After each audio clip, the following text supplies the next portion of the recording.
Okay, let's start by creating a new project. I'm going to go to File, New Project. Okay, accept. I'm going to be working on the technical layout for the user interface. I'm going to hide these for now and this one. And the first thing we need to do to create smoke simulation is we're going to need a smoke source. So I'm going to go here to the network view and I'm going to create a geometry container. I'm going to call this source. I'm going to dive inside and create a torus. Let's start with the torus. I'm going to adjust the size a bit, 0.5, 0.2. It's cool. And right now it's intersecting the floor, so I'm just going to move it up a bit with a transform. Maybe 0.5. Yeah, that's enough.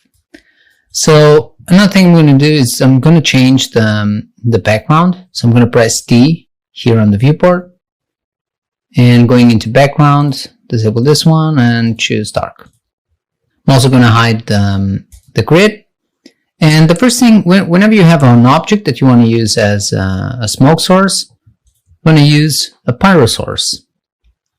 Let's connect this one here. And the Pyro Source has three different ways of working. You can choose Keep Input, where it's just going to use the points of the geometry input. You can use Surface Scatter, where it's going to scatter points on the surface of the object. It might make sense for, let's say you have an object that's burning or something like that. But in our case, we actually want to have the whole object, the volume of the object emitting smoke. So we're going to choose the option Volume Scatter. And it's going to scatter particles on the inside the volume of the object. Now the other thing is here on the initialize, just to make things easier for us, we have a bunch of presets. So let's choose Source Smoke. And what that's going to do is it's going to create two attributes here. One, it's going to be density. The other one, temperature. It's going to set default values. Now that we have our Pyro Source, you also need to be aware that the particle separation controls the amount of particles that you're going to have. The distance between them is going to get smaller and smaller. Okay. This is how we're going to control the density and the quality of our simulation. And after you have your Pyro Source, we need to actually rasterize and convert the information stored in this point is going to be converted into an actual volume that's going to be sourced into the simulation of the smoke. For that, we're going to use an attribute rasterize. Volume rasterize attributes. So let's connect this here. And here on the volume rasterize, the most important element is going to be the voxel size. It's another way of controlling, this is how you control the resolution of the volume that's being created from the Pyro Source. Usually these two will blend together, the particle separation and the voxel size, so we can copy this one and paste relative references here. Then you choose the attributes that you actually want to rasterize. In our case, it's going to be density and temperature.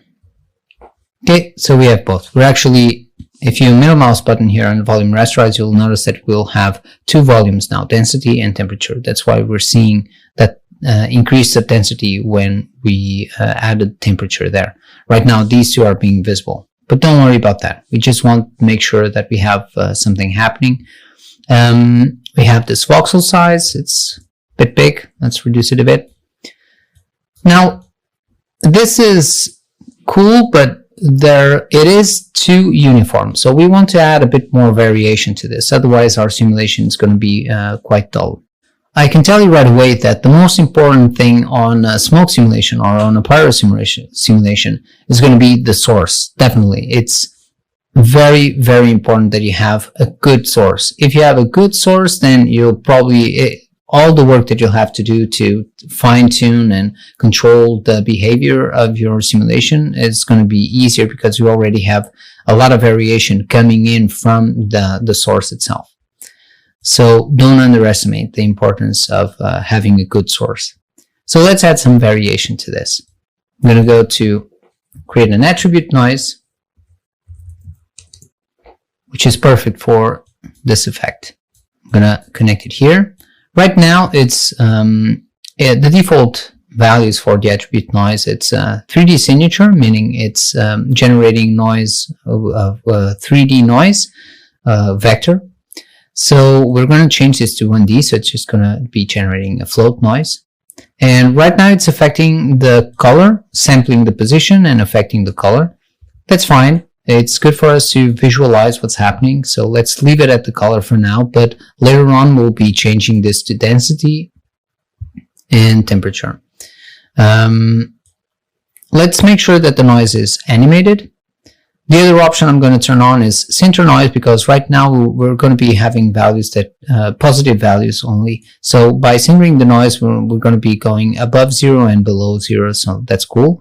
Let's just remap it to make sure that the maximum values go all the way up to 1 and the minimum values go all the way up to -1. And I'm also going to make sure that I'm not interested in having values below 0 for the density. I actually want to go from 0 to 1, but this is going to allow me to have holes, a bigger contrast. It might seem strange that that's what we were starting with here. We were having values that go from 0 to 1, but as you can see, it's not, we don't have enough contrast. The other parameter that's very important is the element size, but even if I lower the element size, and you can do that interactively, you'll see that I never get enough contrast for this. That's why we're going, we're doing turning all these things on. So we center the noise to make sure we have values, centering and remapping to make sure we have values that go from -1 to 1, and then on the post process, we make sure that we clamp it from 0 to 1. So these black areas are 0 and not negative values, but now we have a lot of contrast. Okay, and since it's animated, it's gonna change through time. Let's see how this behaves in terms of speed. I'm gonna make sure to turn this on, the option to have a real-time playback. Let's hit play. So it's good enough. I think we have a good amount of variation on our simulation. If you want it to be faster, you can change the pulse duration. So if you want it faster, the pulse duration should be lower. Okay, now it's going to be much faster. Yeah, I'll leave it like this. And then you have the usual parameters for controlling the noise. So if you want a bit more smaller detail on the noise, rougher noise, you can just increase the roughness a bit. Yeah, but I think it's going to work well. Now let's apply this to the density actually. So let's switch color, density,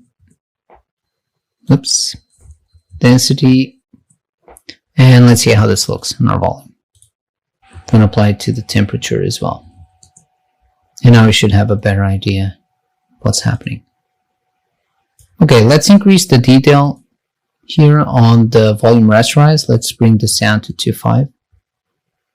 And now we have much more detail. I think this is going to be an interesting source. Now, the next step, I'm just going to close things up, creating a null here. Out. And we have our first source. I'm going to save the file. And we'll move on to the next lesson.